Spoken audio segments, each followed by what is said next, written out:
Okay, so Capernaum. This is kind of a mock-up. Oh, I need to pray first, excuse me. Lord, please let the words that I speak and the meditations of each of our hearts be acceptable in your sight, and may you touch each of us by the power of your Holy Spirit this day. In Jesus' name, amen. Okay. Capernaum. This is kind of a snapshot of what Capernaum could have looked like. I mean, they've got a pretty good idea because they found the archaeological remains, so it's not a quantum leap. This is kind of what it probably looked like. And you can see the synagogue out kind of in the middle there with the raised roof and all that.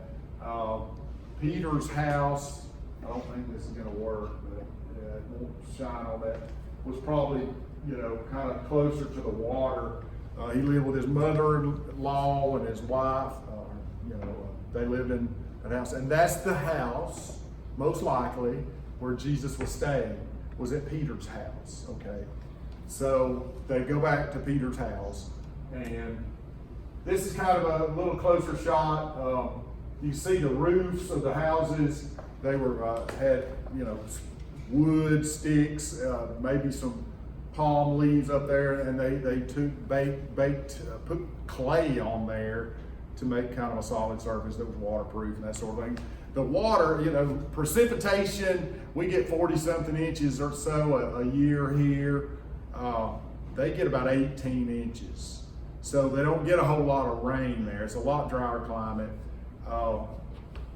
And in some seasons of the year, they would sleep on the roof, right? They would just roll their mat out there, maybe have an awning of some sort, and they would sleep up there, right, under the stars. So they got fish drying up there, so that kind of gives you, this is kind of a mock-up of what it might look like to pull a section of the roof tiles out and drop the guy down in there in front of Jesus. All right, so Jesus' influence in that day and age was significant, right? I mean, he influenced a lot of people.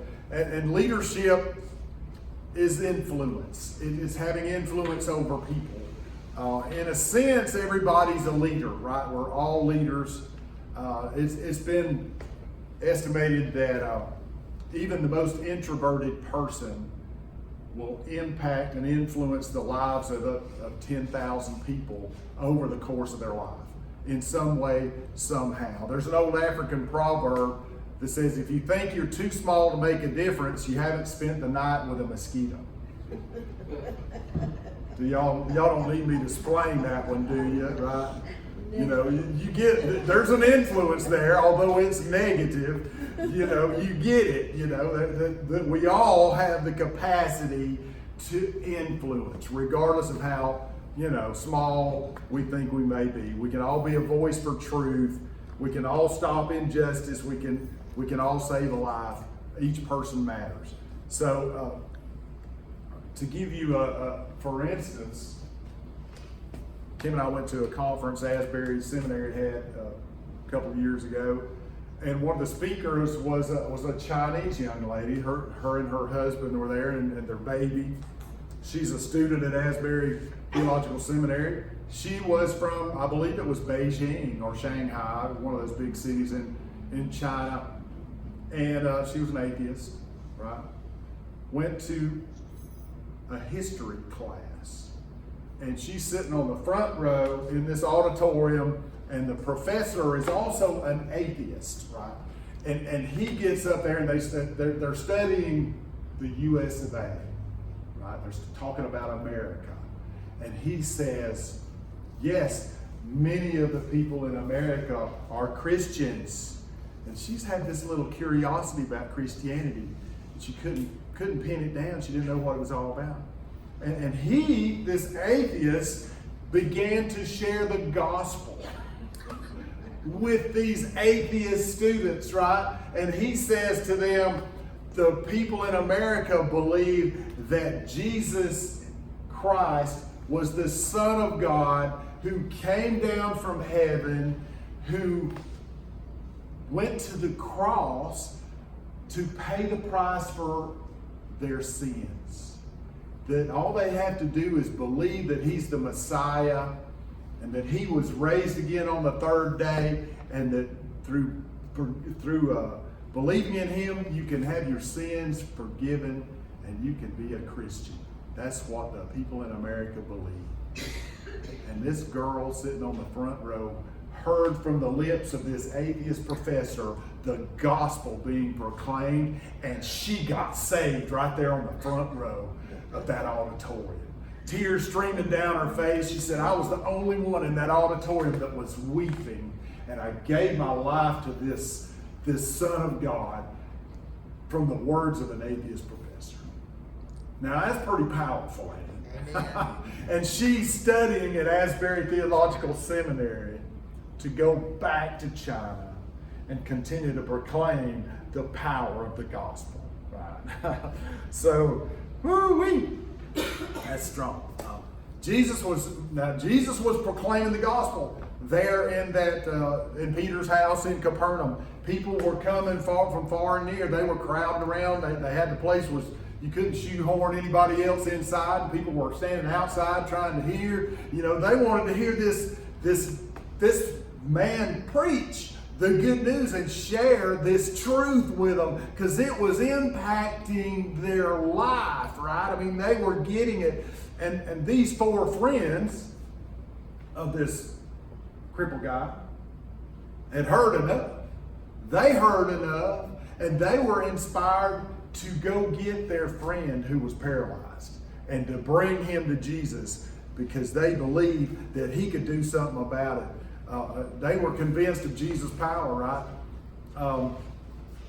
So Paul says in 1 Corinthians, for the message of the cross is foolishness to those who are perishing.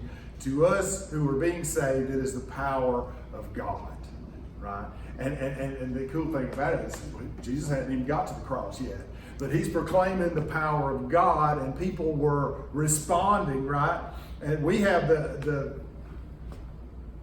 ability to look from this side of the cross, so we can look back and say, yeah, they could at that point in time. They didn't even have the cross to look at yet, but they believed. Some of them believed. And it's interesting to note that because of the faith of the four, this man was healed, right? Because of their faith. Interesting. Other places it says the faith of the individual being healed. This place it talks about the faith of the friends. Just keep that in mind. Oh, interesting. So the power of forgiveness. The power of forgiveness. Okay, I'll tell you this one. My granddad, when I was about 25, 26, I guess it was, I just come back home from, I graduated school and went to work and everything, and was living in the same hometown I'd grown up in, for a year or so. And my granddad, I mean, he was always active. He was 84 years old, wore the bib overalls, right? And walked everywhere he went, didn't have a car. He'd go to the grocery store about a mile down the road. He'd drag his red wagon, go get groceries. He was hard-headed now. He wouldn't say anything. He wouldn't call me and ask me to take him. He'd just go. I mean, whenever he took the notion to go get groceries, bam, he was gone. And he'd go get them, and you'd see him, dragging that red wagon full of groceries back to the house. Go to Sim's Grocery, the old school grocery store, but anyway, the little old town I lived in was about, a little bit bigger than Garrison, maybe like St. Augustine or something like that. Anyway, but something happened to him, and he just lost it. He just lost his mental capacity all of a sudden. They found him one morning right before daylight. He wandered out of the house, wandered into a thicket, and was wallowing in there. They called the cops and finally found him. And he just went just kind of all of a sudden went senile, you know. Don't know if it's dementia, Alzheimer's, you know, whatever. They didn't even have a name for it, I don't think, back then. The doctors didn't know what it was. They called it hardening of the arteries to the brain, is what they said. Until he started, you know, took him to the hospital. I took him there, my mom and I did, and put him in, and then he starts, you know, having some other symptoms. And they said, oh, it's his gallbladder. So, you know, they didn't know. You know, they were grabbing at straws. And anyway, so they decided, we're gonna operate, we're gonna take his gallbladder out. Okay, whatever. Well, you know, my granddaddy was a guy. He went to church most Sundays. I mean, he'd walk to church, which was about a half a mile. I mean, rain or shine, he'd go. But he had a temper, you know. Now remember, I was raised up in a hard shell little Southern Baptist church, you know, and you know, you couldn't say or do anything. Basically, you know, you were you were saved because you didn't break the law, right? That was kind of what was ingrained in me, or at least in my heart. I didn't know any different at the time. So here I was, 24, 25 years old. My granddaddy's, you know, something's going on with him. He's going in for surgery. And I'm concerned about him surviving. You know, it looks like this may be the end for him. So anyway, I go up there the morning of his surgery and sit there and try to convey to him that he's fixing to have surgery. And I think I got it across to him. I don't know, because he was in and out, right? And I remember praying this prayer to God. Now, gotta understand, I was not in church at the time. My church was sitting on the couch watching the Hour of Power on TV from the Crystal Cathedral over in California. Y'all might remember that. What's the old guy's name? I forget his name. And it was great. Anyway, I thought it was great. And I was being moved, and the Lord was beginning to work in my little old life, right? I mean, He was beginning to draw me deeper. Okay. Which I think is His intent. Okay. So I said this prayer. It was an audacious prayer. I said, God, my granddaddy may be about, you know, he may not make it through all this. I don't know. And I know he's incoherent. But I said this. I said, if you're God, you can save my granddaddy in his incoherent state. I prayed that prayer. I said, you can do it. If you're God, you can save my granddaddy even though he is incoherent. And I left it there. Well, 6 weeks later, you know, I went through the surgery. That didn't fix it, right? I mean, my granddaddy died. Okay, 6 weeks later, he died. And I kind of walked away from it like, well, I mean, what else can you do? I trusted the good Lord with his soul, basically. He wasn't perfect, right? But I think, so 3 weeks after his funeral, I'm laying there in bed. I'm sleeping like a big dog, you know. I'm just, and I had this dream, and it was as real as you know, anything going on right now.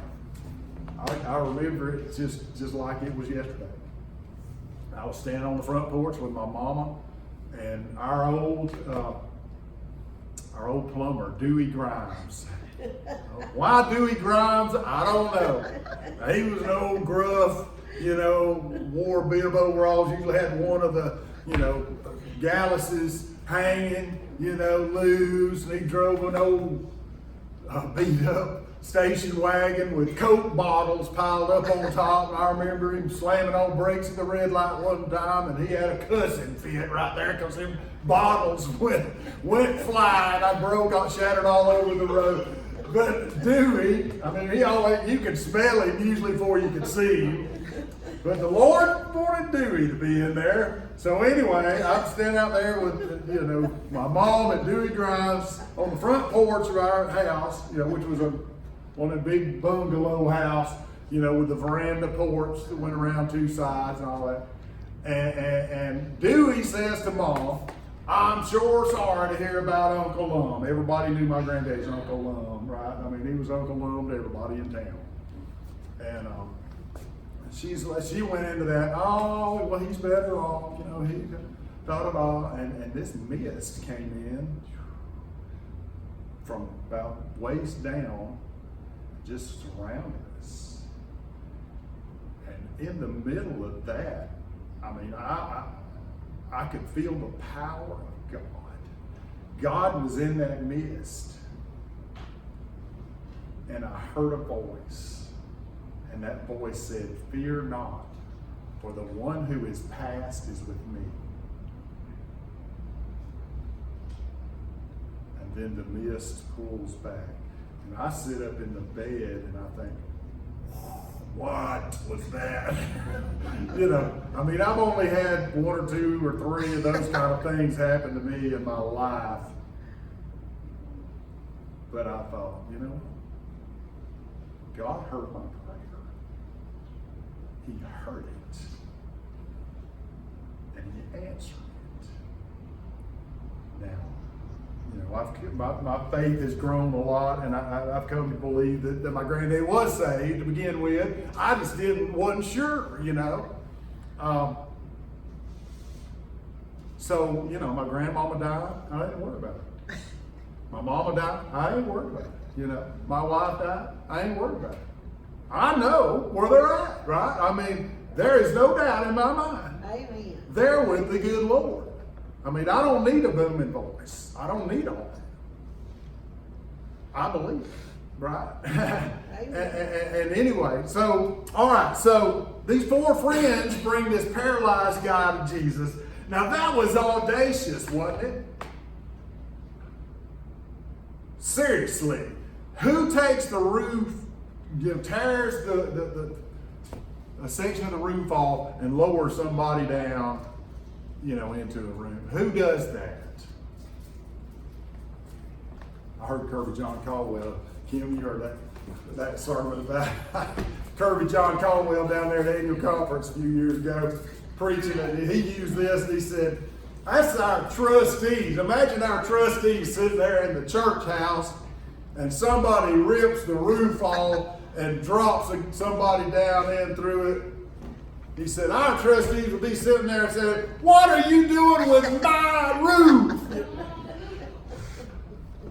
Right, so anyway, you get it. I'm sure Peter might have been sitting there, wait a minute, I'm going to have to fix that dadgum roof now. But these guys were audacious. Their faith was great, and they persevered in spite of great adversity. In spite of the crowds, in spite of all the things, the stop signs that said, you can't do that. That's not right. No, you can't go up on the roof and do that. You can't get in there. You can't. They didn't get discouraged or distracted, and the odds were stacked against them being able to get that man to Jesus.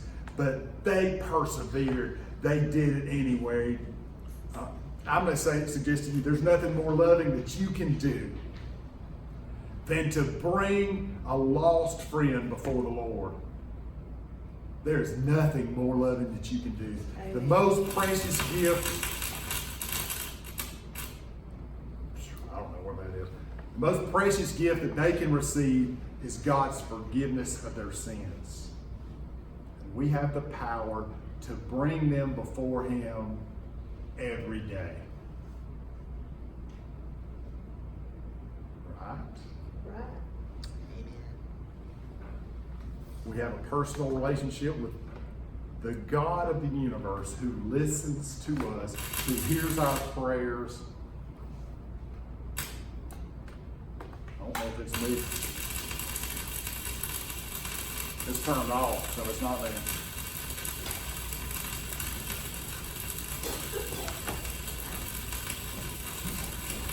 Sorry,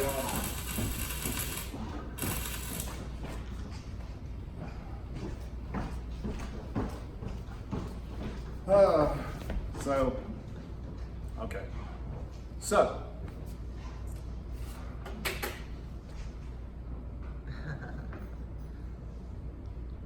just a subtle hint.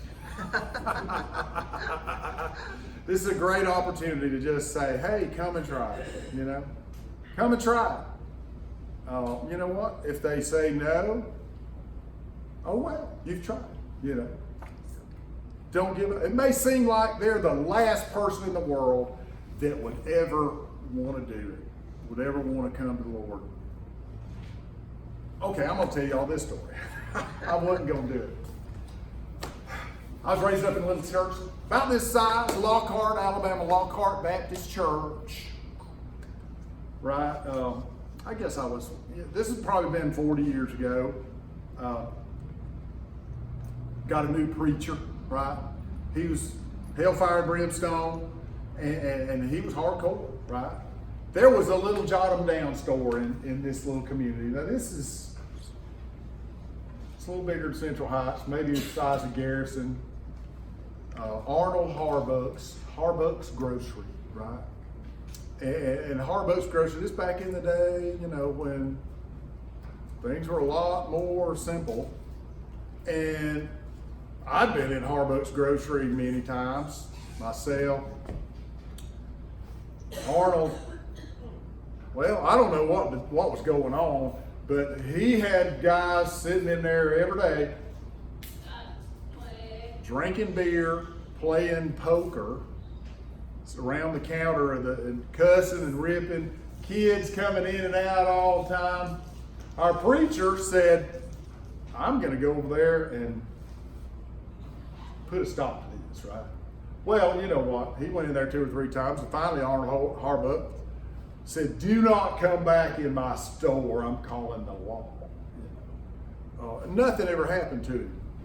The police never did anything about it. The sheriff never did anything about it. You know, they just let it go. And I don't know.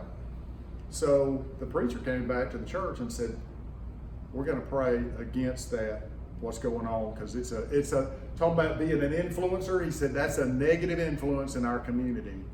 Our children are walking in and out of there every day, and these men, it's like it's a bar and a casino and all that wrapped into one, and our kids don't need to be exposed to that. Now, y'all think what you want to, but this is 40 years ago too, right? I mean, just think about that. So the church began to pray. I kid you not, and I don't, you know, I'm hesitant to say this, but and I still haven't figured this out. I'm still working on it. Arnold got pancreatic cancer. Went to the doctor, got his diagnosis. Yeah, he did. Where do you think he went? He came to Lockhart Baptist Church.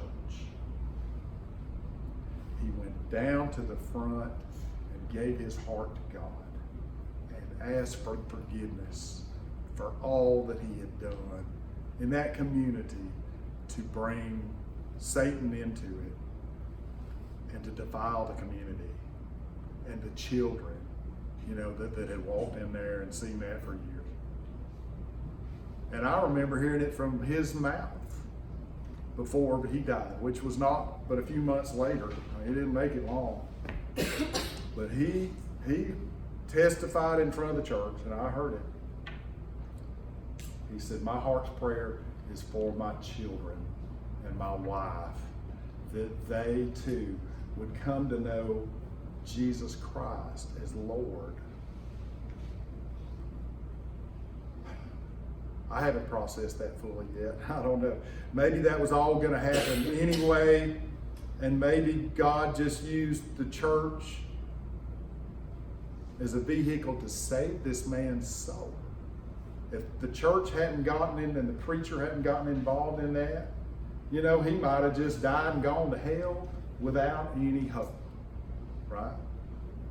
But because he had been confronted by the preacher about his activity there, he knew what he was doing wasn't right. And he came and got right with the Lord. And you know what? I have no doubt that he's in heaven, right? Amen. So, I mean, that's just it.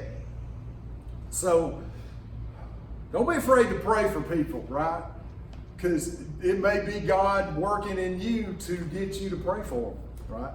So, I don't know. I mean, I haven't figured all that out. And I don't see all that much wrong with what was going on personally. But, maybe in front of kids, though. Maybe that's probably not a good idea. So anyway, but that was a different time. And it was a hard shell little Southern Baptist church too. So just, that's just the way it was. So I don't know. I haven't figured all that out. So Jesus, okay, wait a minute. The power of healing. Okay. I need to bring the cows into the stable here. The power of healing. Jesus sees our spiritual need. We see the physical need. Oftentimes we're praying for people's physical situation, and God sees deeper, right? He saw this crippled man's spiritual need first instead of the physical need. Jesus forgives the man's sins first. I'm sure the friends didn't see that coming. I'm sure that wasn't, what they had in mind. They were looking for physical healing. But think about this. 100 years from now, what's going to matter? That he was healed physically or spiritually? 1,000 years, 10,000 years. The spiritual healing is by far infinitely more important than the physical healing, right? So, Jesus raised old Lazarus from the dead, been in the grave 4 days in John 11. Guess what? Lazarus died again, and he didn't get raised. He was gone, right? So it's that relationship with God that means everything, right? So our forgiveness and a relationship with God is eternal. Physical healing is temporary, but we still can bring people before the Lord for physical healing. Trust me, it works. I'm living proof of that. I got to testify to my seminary president from Asbury Theological Seminary last night, and I told him my story about how God used y'all and your prayers to heal me. And he gave glory to God, right? So don't quit doing it, okay? Don't quit. Keep it up. Jesus wants to forgive us, heal us, and use us to proclaim that same gospel in that power of God to a lost and dying world. God is the one who's working in us and through us. We just have to cooperate with him. We just have to be willing to be an influencer for Christ and the gospel. Are you willing? Will you participate? If so, invite the Holy Spirit to use you to be a faithful friend to somebody today. Amen. All right, let's stand and sing our closing hymn.